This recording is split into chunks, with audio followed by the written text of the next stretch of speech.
Mr. Sponsor, kung sana po ay makakapagtanong po ng ilang bagay sa inyo pong privilege speech na binitawan sa hapong ito. Certainly, Mr. President, with pleasure.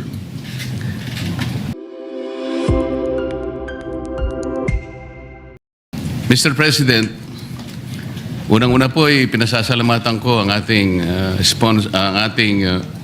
Senate President sa paglalahad niya ng kanyang makulay na kasaysayan kung paano po pinasimulan ang kanyang inisyatibo para makatulong po sa pagsugpo ng droga sa ating bansa. Napaka-importante po talaga na ito po ay diretsahang mabaka po ng ating pamahalaan para sa ganun ito po ay mapuksa sa lalong madaling panahon.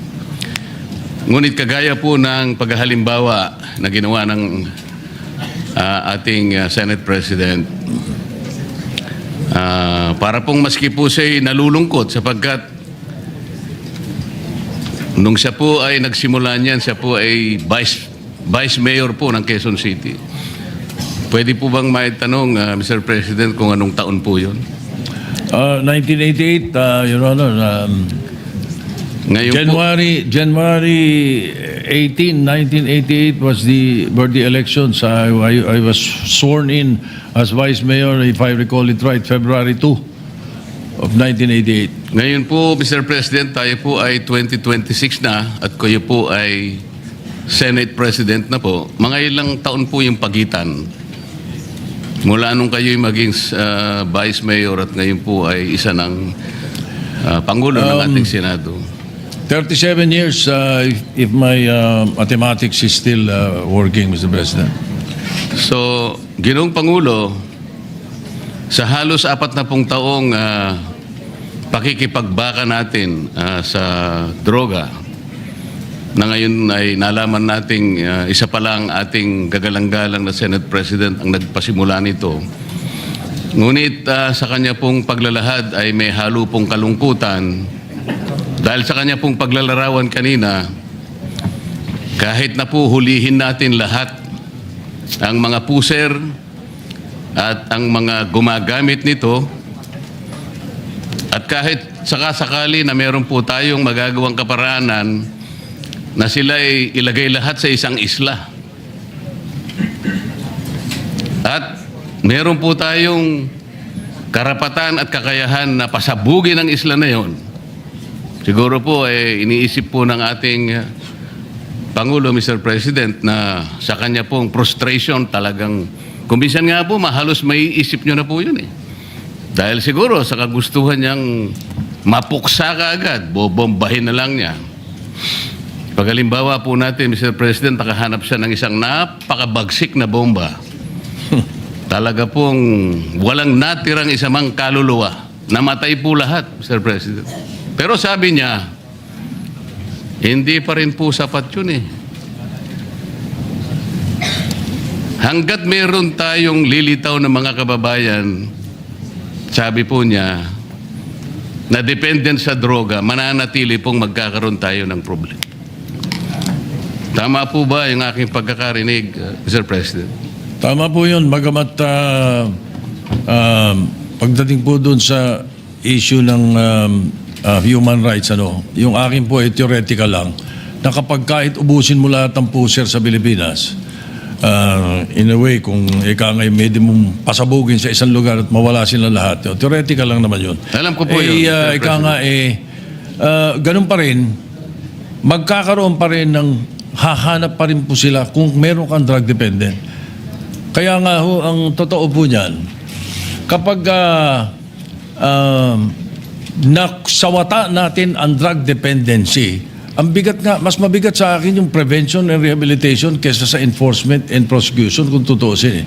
Sapagkat kapag napigil mo lahat ang drug dependent sa Pilipinas, yung mga bagong 13 years old hindi na magdodroga at yung mga dating drug dependent na inahirehab mo, wala nang bibili. Mr. President, I have said this before. The day we stop buying is the day they stop selling. Wala na magbebenta, Mr. President, dahil walang bibili.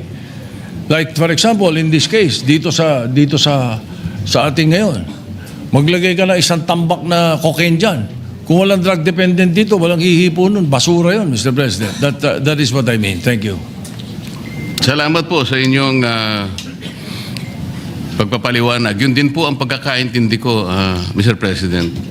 Kahit na theoretically magagawa po natin yun, ay talaga po palang mahihirapan din tayo.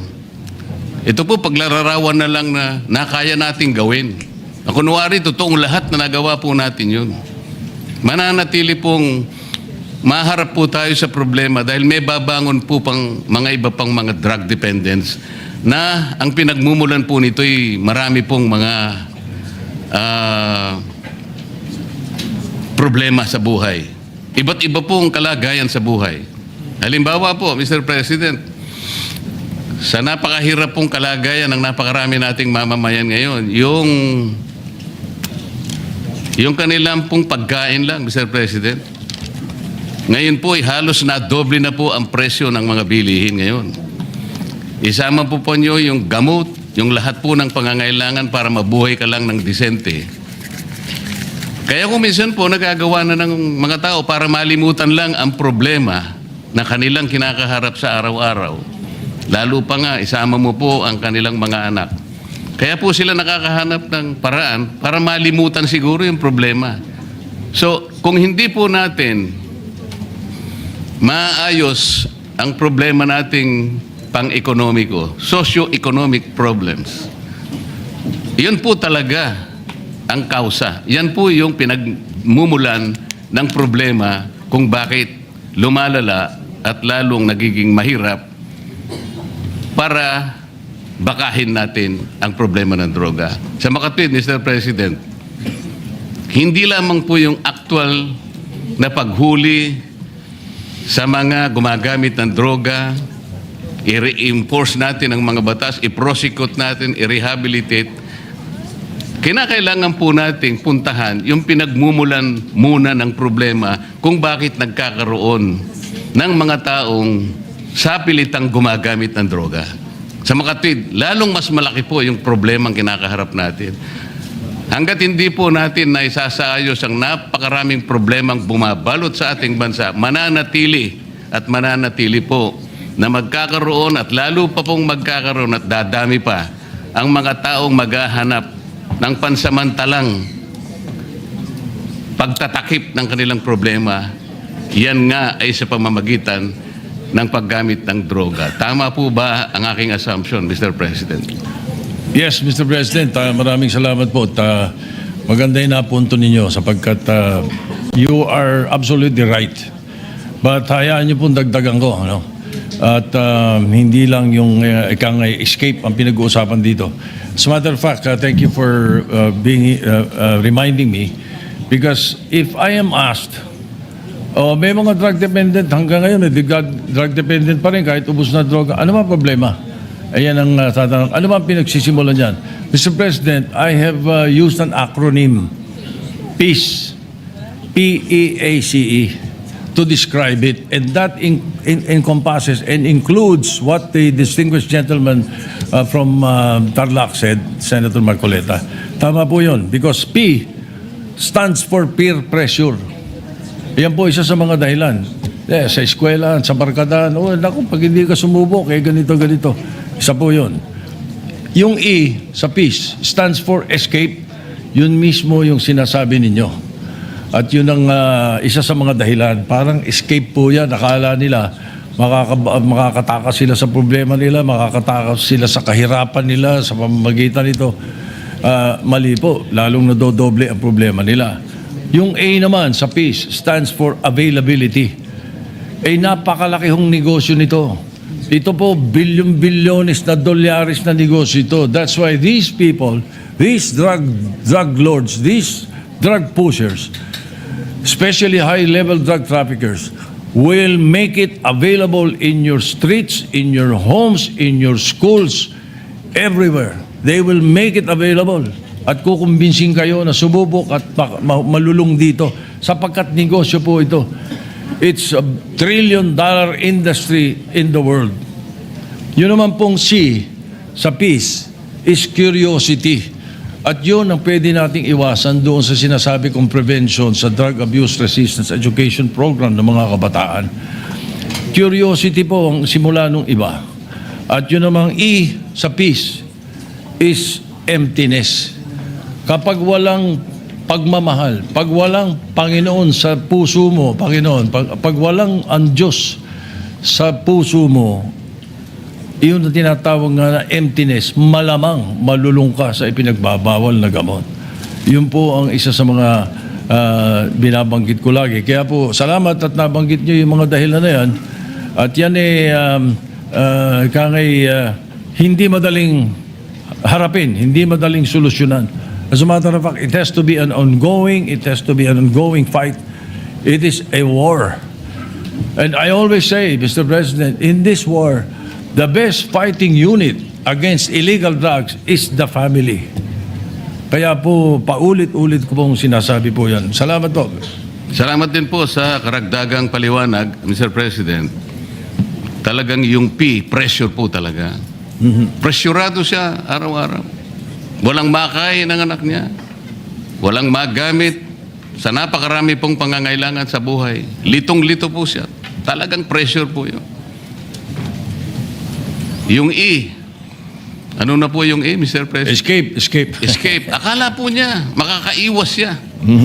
Akala po niya, magagawa niya ng paraan, maiwasan niya na lang sapagkat hindi po niya mapunan ang pangangailangan talaga sa araw-araw. So napipilitan siya talagang humanap ng escape. Yung A, availability.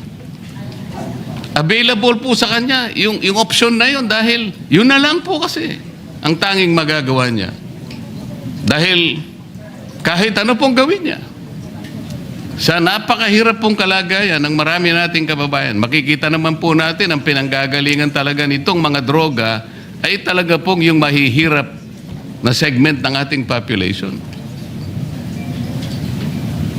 Yung C, Mr. President, ano na po yun?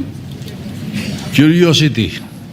Akala po niya, curiosity. Baka iniisip niya, tingnan ko nga, baka dito maka-escape nga ako. Ito na lang siguro ang mabuti kong gawin. Hanggang sang yung huli, Mr. President, ano na po yung huli? Emptiness. Emptiness. Walang pagmamahal, walang Panginoon Diyos. Hindi lamang po yun. Empty talaga, literal pong empty. Walang pagkain, walang gamot, walang pambayad sa napakaraming mga bagay. Talaga pong malululong siya sa droga. Talaga pong hahanapin niya, Mr. President. Wala po siyang choice. Hahanapan po niya yung makakapagbigay sa kanya ng panandaliang siguro escape sa kanyang buhay. Hindi niya kayang harapin lahat. Tao lamang siya. Ito po ang pinanggagalingan ng problema ng droga. Ito lang pong nangyari sa atin ngayon. Very recently, Mr. President. Nung nilimas po ang ating kabangbayan, lalo pong nalugso ang economic condition ng ating bansa. Lalo pong tumaas ngayon ang bilihin. Maski kanino po kayo magtanong ngayon, litong-lito ang ating mamamayan. Kaya alam ko po, lalong dadami na naman ang droga. Nakakalungkot po, nakakatakot. Sana po ay unahin natin sana yung pinagmumulan ng problema ng droga. Ito po yung pangkalahatang kalagayang kabuhayan ng ating bansa. Maraming salamat po, Mr. President. Maraming salamat po sa inyong panahon. Thank you. Just for the record, Mr. President, tayo naman po ang Kongreso at Senado, hindi po nagkukulang kung tutuusin. Lagi po nating hinaharap ito. At meron nga po tayo mga tinutulak na mga bagong batas na pwedeng sumagupa dito. Ang isa po na mga naipasa na natin na inaasahan ko that in the very near future, the Executive Department will finish this. This is Republic Act 11928. This is the Separate Facilities for Heinous Crimes Act. Ito po yung mag-i-establish tayo ng isang lugar na kung saan nakahiwalay yung mga high-level drug traffickers para po maiwasan na natin yung debate naman pagdating sa death penalty. Anyway, Mr. President, maraming salamat.